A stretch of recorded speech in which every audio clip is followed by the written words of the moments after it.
Paul, so obviously it's still early days, just a couple of weeks into the season, but are you pleased with how things are going so far? It's what it is, Liam. You can be a club who's sitting at the bottom of the league, you can be a club at the top of the league. We've played 2 games. That's what we've played. Within the 2 games, everyone will have had bits of decisions go for them, bits of, go against them. I think the decisions in games are huge. And that's football, but I just think the league, you've got to give people 10 games. I always think 10 games for the leagues to settle down a little bit, for people to work each other out, for people to finish the squads, for windows to close, for injuries to tidy up, etc. And then we'll probably see some, what a league resembles or looks like. So at the minute, it's early days. We're really pleased with our performance last week at Crewe. Of course we are, but we're not naive enough to think that, everything will go our way like it did at Crewe, where, everything we touch turned to gold. So, we just keep working hard and doing our best. Are there lots of positive signs for you so far then? Again, like most clubs, Salford and Carl the same.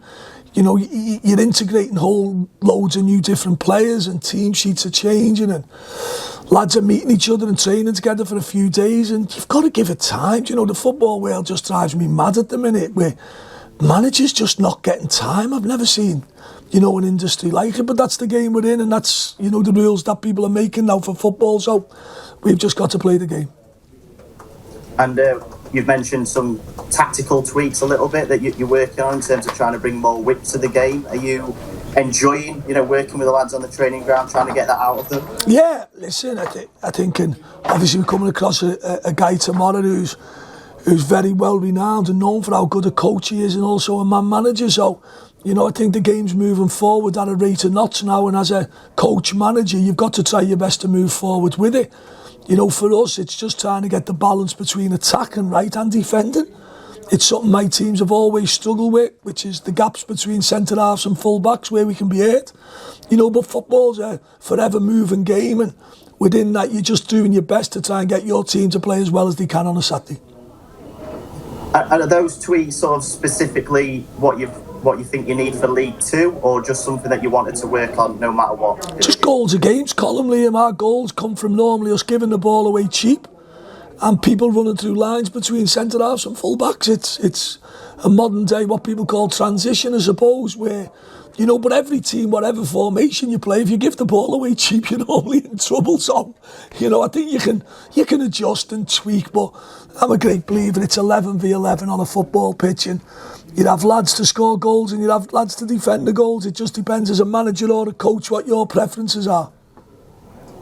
And obviously you'll be coming up against Carl Robinson then tomorrow, a manager who you would have come up against quite a bit in the Football League, I imagine. Yeah, Carl's a really good guy. He's a really good football guy. He loves his football. He's very passionate on his football. He's obviously had some really good success in his career. He's gone into Salford now again, a bit like a lot of teams, I suppose, where they sign. I don't know how many they've signed, by the way, forgive me on that one. But I watched them pre-season beat Everton, and he looked excellent. He really did. And no doubt then they've gone and lost at Rochdale the next week, and it's how football cards are dealt to us managers. It's getting to that point, and I'm sure Carl's working towards it with his staff, of getting the team on the pitch that he wants and playing in the style that he wants. But we're 2 games in, and like some of the stuff that you hear now in football, it's absolutely mind-blowing, but I suppose that's for another day. And I believe another bumper crowd is expected tomorrow. How much are you looking forward to getting back on home turf in a league game as well? I just thought our support was magnificent last week at Crewe. It was so, vociferous and, boisterous and loud in a really good way. And obviously the goals that we scored helped us, and, that momentum was just carried for 90 minutes then. And, like I've said many a time in many an interview, every day is not a good day when you're a fan. But them days last week at Crewe are why you travel to football matches. They are exactly the reason why we get up early in the morning, we travel on trains and buses, and we endure bad days. So we're not stupid and naive enough to know that that's a norm. As I said last week, it was a great day for us all. It was thoroughly enjoyable. But you've got to respect Crewe as well. They were on the opposite end of that. And you've also got to have a little bit of respect and manners as we go along, because any week can change and we could be on the end of it. We've been on the end of it here a couple of times. When I first come back, Grimsby come here once and beat us 4, and it's not nice. But all it does is drive you on to get your team in a position where you feel that you're in a position to be, we're playing okay. the system suits the personnel that we've got, and then when the bad days come, we accept them and move on. I think 1 week today that the transfer window shuts. So you still everyone working hard behind the scenes to ins and outs. You know, what is anything that you can say about the minute? I think the outs has always been a bit tough on us because of our injury list, Liam. I think, you know, at the height we've been up to 7 lads out, haven't we? You know, and for us as a club, when it's calibre of player of Paddy Madden and Mandevilles and Palmers and Shecklefords and Colcloughs and the like, so we've carried these, so it's actually probably stopped maybe 1 or 2 lads moving out due to, you know, numerically needing numbers for the bench and for everything else. So, like every club, we're working towards it. We certainly would like to probably bring 2 more in. That would be the truth of it.